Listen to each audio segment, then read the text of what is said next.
Vampire the Masquerade, Bloodlines 2, had a development path marked by a troubled and convoluted journey, which greatly reflected on the expected final product. The project was initially announced in 2019, generating enormous anticipation as it was the continuation of a 2004 cult classic, which had a legion of fans loyal to the action RPG style, focused on narrative and dark atmosphere.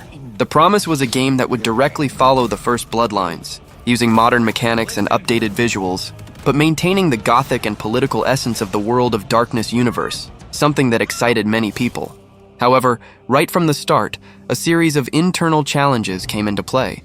Among them, the original studio, Hardsuit Labs, responsible for the initial production, went through serious problems such as delays, drop in quality, and even a mass layoff of key members of the narrative team, which greatly complicated the development path. In 2023, faced with the difficulties, Paradox Interactive decided to take the production out of Hardsuit Labs' hands and transfer it to another studio. The Chinese Room, known for its expertise in atmospheric and narrative games, such as Dear Esther.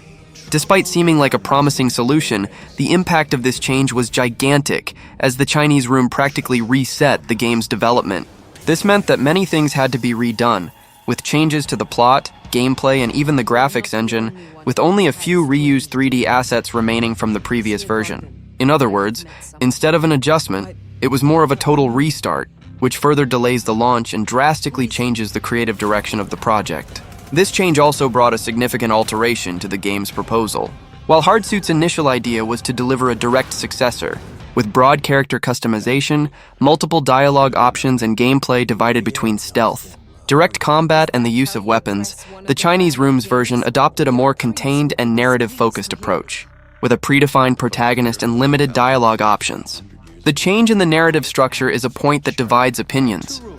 Although the focus on a dense narrative and immersive atmosphere is something highly appreciated by fans of the genre, the reduction in possibilities for choice and paths may disappoint players who expected the classic RPG depth of the first game. The scenario and setting itself underwent a very interesting creative reform. The new version of Bloodlines 2 emphasizes a more contained and dense Seattle, as opposed to a gigantic open world. According to statements from the developers, the idea was to create an urban environment loaded with meaning, where every location, character, and decision has clear weight and purpose in the story. This choice brings risks and benefits. By avoiding a GTA-style expansive map, the game can deliver a more cohesive and atmospheric experience, but at the same time it runs the risk of seeming limited to those who expected total freedom of exploration. Personally, I see the problematic development of Bloodlines 2 as a very interesting story about the challenges of the current gaming industry, especially when it comes to sequels to cult and beloved games. One can see that there was a tension between maintaining the legacy of the first game and adapting the experience for a modern audience, which expects technical polish and sophisticated narrative. The change of studio and the reinvention of the project could be seen both as a bucket of cold water for the most purist fans and as an opportunity to refine and exceed expectations. Bloodlines 2 takes place in a dark and rainy Seattle in the 21st century, where vampiric society is literally crumbling. The story puts players in the role of Fear, an elder vampire who awakens in a modern world completely different from the one she knew. With her past shrouded in mysteries and memory gaps, the plot unfolds amidst a period of absolute chaos for the city's vampires, where the ancient traditions of the Masquerade, which kept vampires hidden from humans, were violently broken, creating political tensions between the clans that threaten to explode at any moment. It's a noir mystery thriller where every shadow hides a conspiracy and every ally can be a potential traitor. The starting point of the narrative revolves around the so-called mass embrace, a catastrophic event where vampires openly attacked humans, violating all the sacred laws of the Camarilla. This incident not only exposed the existence of vampires to the mortal world, but also triggered a power crisis within Seattle's own vampiric society. The clans are now facing off to determine who will be held responsible, who will take control of the city, and, more importantly, how to keep the Masquerade intact before everything completely collapses. Fire wakes up right in the center of this political storm, with no clear memories of how or why she was resurrected, and needs to navigate these treacherous waters while discovering her own identity. Fire is not just another newly created vampire trying to survive. She is an elder, a centuries-old vampire who carries immense weight and knowledge, but who finds herself vulnerable and disoriented in this new setting. The narrative explores this interesting dichotomy, being extremely powerful in terms of lineage and experience, but completely lost in the modern context. The story forces Fear to rebuild her fragmented identity while facing the intrigues of contemporary clans, who see her both as a threat and as a useful tool. I find this approach of having a fixed protagonist instead of free character creation fascinating, because it allows for a more focused and personal narrative, even if it has divided fans of the original. One of the most intriguing elements of the story is the narrative duality. Players experience two alternating perspectives. During the nights in Seattle in 2025, we experience Fire's journey trying to survive vampiric conspiracies.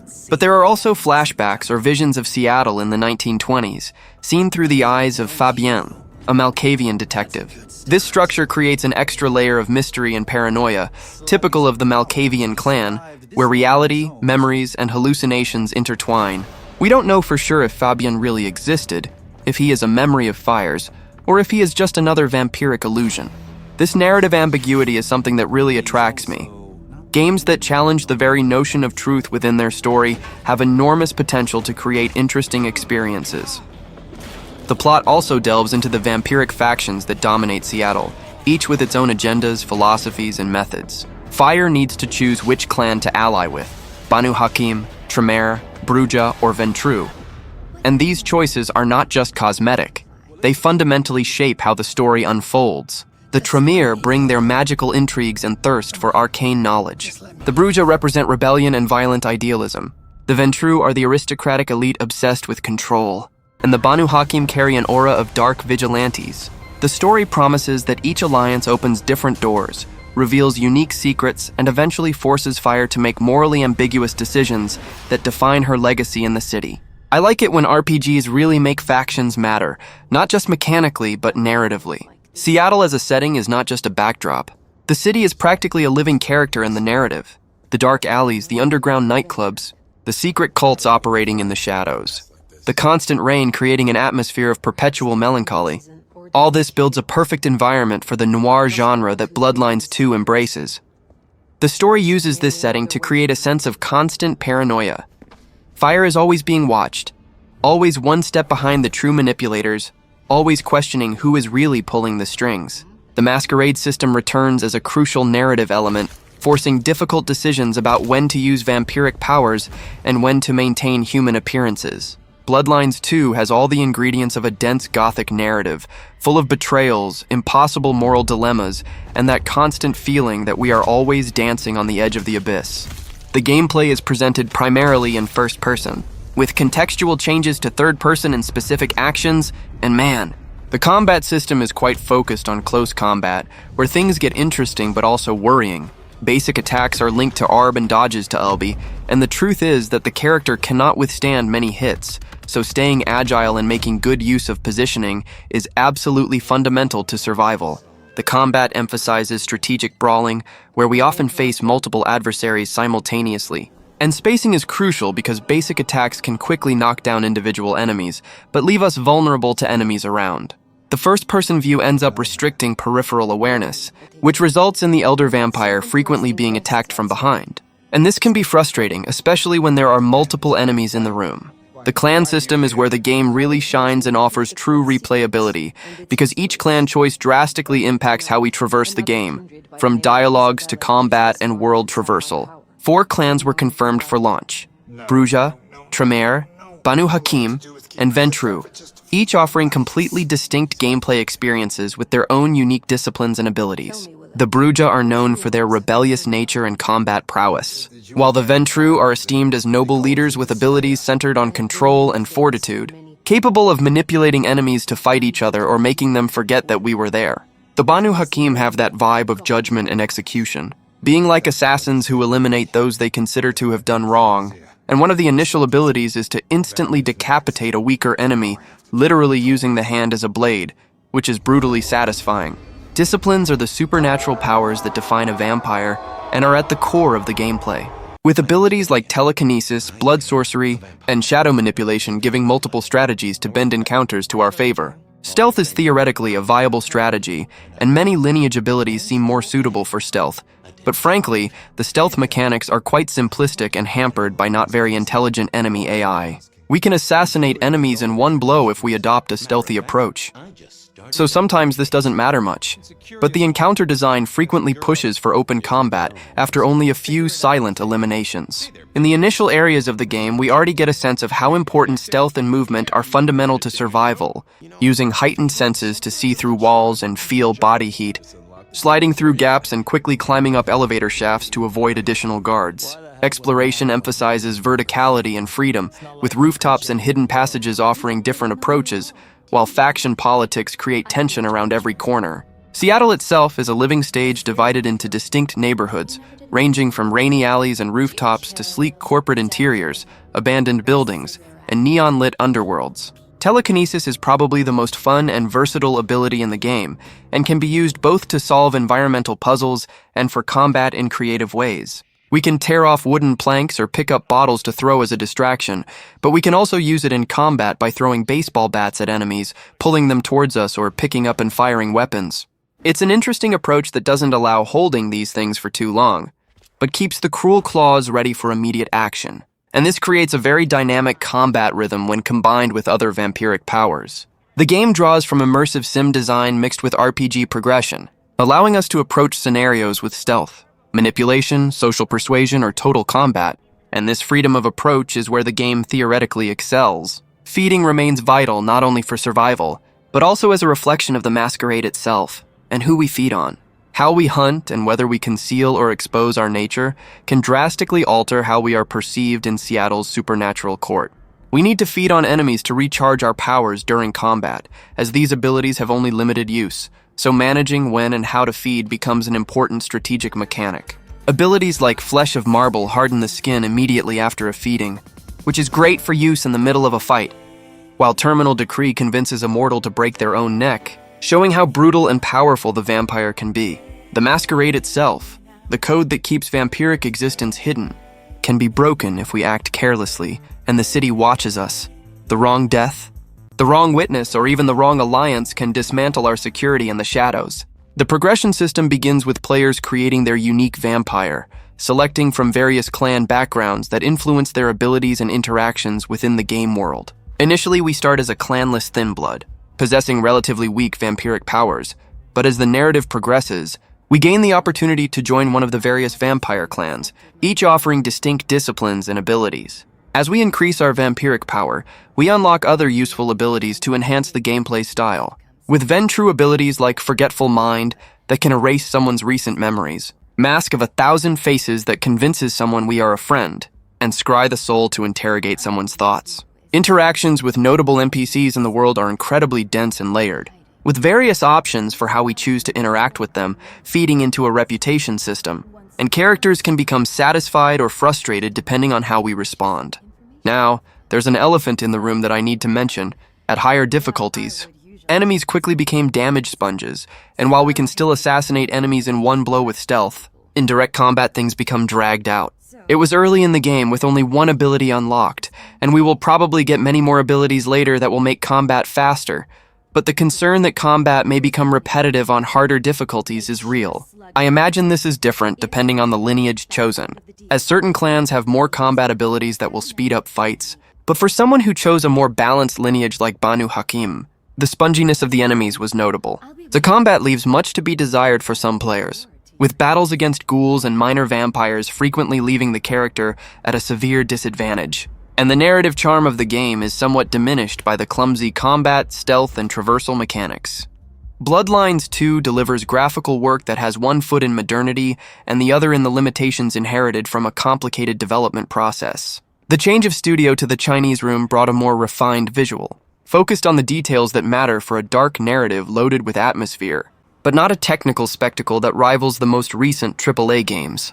The choice was intentional to prioritize the density and cohesion of the urban environment in Seattle instead of creating a huge, open map, making each scenario have a clear narrative role, which ends up being visually reflected with a leaner, yet detailed design. One of the points that impresses me most positively are the facial modeling and dialogue animations. In the dense and conspiratorial universe of Bloodlines 2, the characters' expressions carry a lot of meaning, and here the team hit the mark.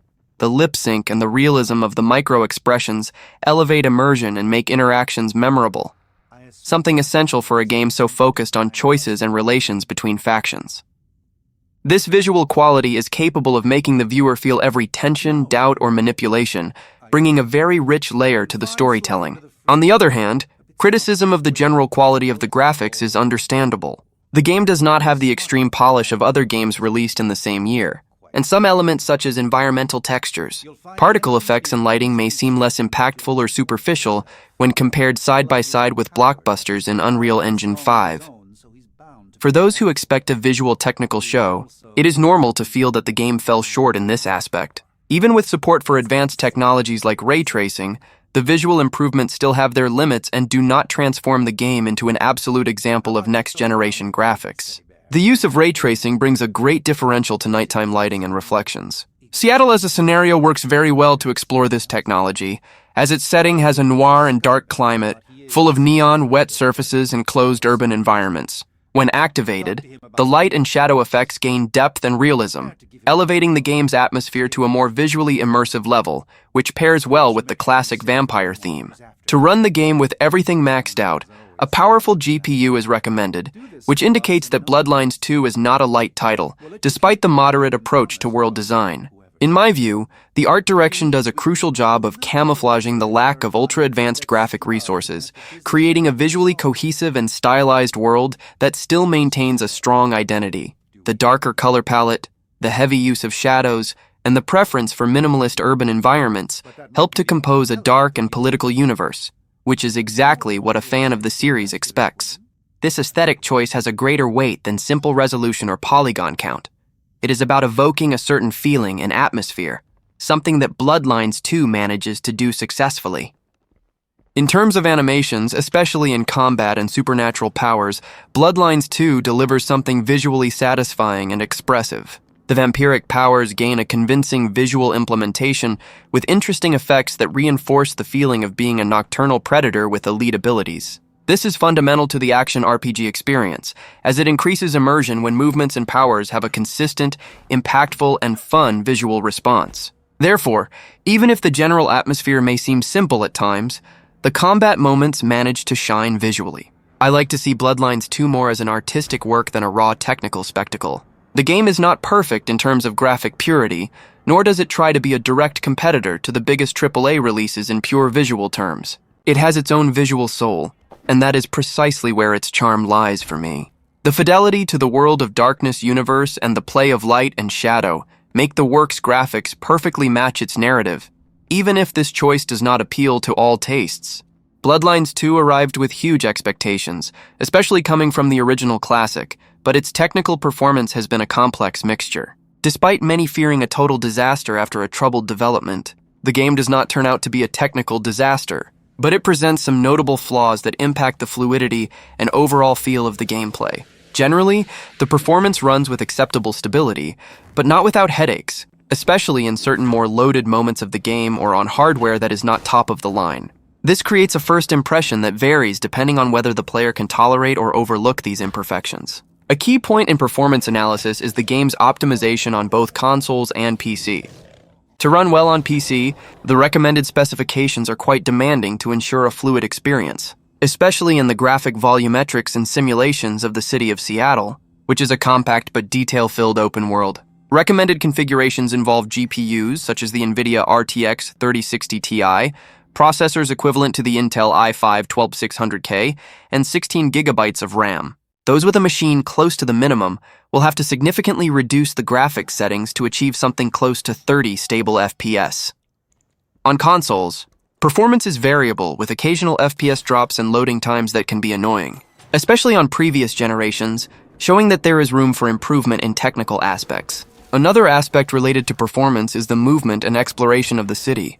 Despite the vampiric abilities that provide agile and interesting displacement, such as climbing, jumping, and gliding, the open world feels a bit empty, and the performance in some areas can drop a little, which breaks the rhythm. This creates a somewhat uneven experience between moments of good performance and others where the game seems to drag. This oscillation impairs immersion, especially for those who enjoy exploring every corner of the scenario with freedom. It is worth mentioning that, unlike the first Bloodlines, the gameplay does not focus so much on a traditional RPG, which also impacts the perceived performance. The experience was shaped to be more action and movement, but with a technical execution that is still not refined enough to allow all these mechanics to shine with the quality they deserve. Deep down, there is enormous potential that runs up against the fact that the game still carries certain bugs and optimization problems that require patches to improve, something expected, given the turbulent history of development. Overall, my personal opinion is that Bloodlines 2 offers performance that is good, but with important reservations. The game does not collapse technically, which is already a relief for those who heard about delays and problems from early on, but it still does not deliver the smooth experience that fans wanted. The combination of a rich atmosphere and a rhythm that is sometimes stiff creates a curious contrast that can put off players less willing to deal with fine adjustments and small bugs. For lovers of the genre and the universe, it may be worth insisting, as the immersion compensates, but the technical performance can test patience. The game is mainly recommended for those who are fans of the World of Darkness universe and the dense and dark narrative that Vampire: The Masquerade offers. If the viewer likes games with elaborate plots, multifaceted characters, and a charged atmosphere, Bloodlines 2 has a lot to offer. The player takes on the role of Fire, an elder vampire awakened after a long sleep, in a modern Seattle full of conflicts between vampiric factions, with a plot that combines mystery, politics, and supernatural elements. However, do not expect a perfect RPG in mechanical terms. The game has a greater focus on narrative and exploration of the scenario than on fluid combat. The experience may be more reminiscent of a walking simulator with an intricate story than a robust action game. For those who prioritize fluid gameplay and intense combat, Bloodlines 2 may be frustrating at launch due to clunky controls and technical aspects that still need to be refined.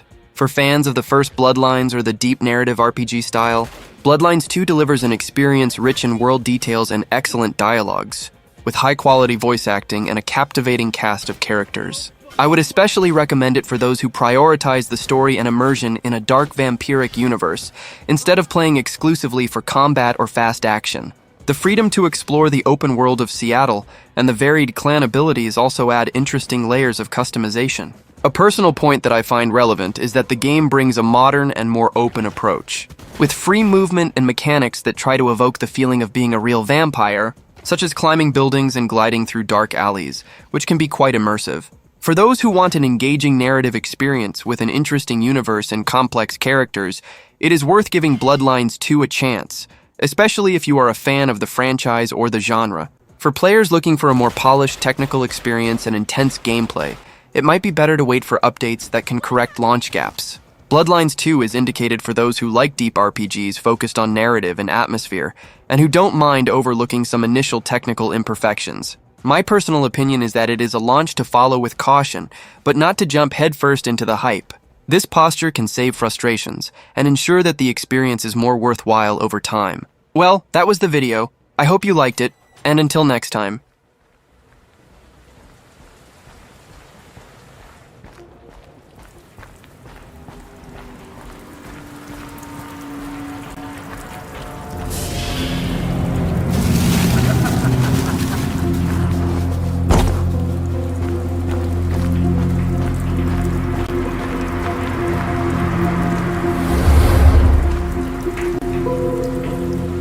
You. I don't know you. That's a good start. What do you want?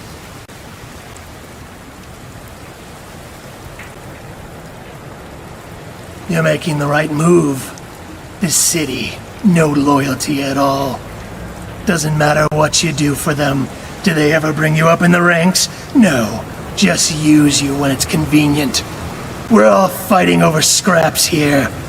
Plenty of cities these nights where, if you're ambitious, you can get ahead. Trust me, you're better off. Funny, I don't remember telling you my name. They sent you, that it? Get close before you make your move. We'll see about that. Okay, rats! Time to earn your cheese!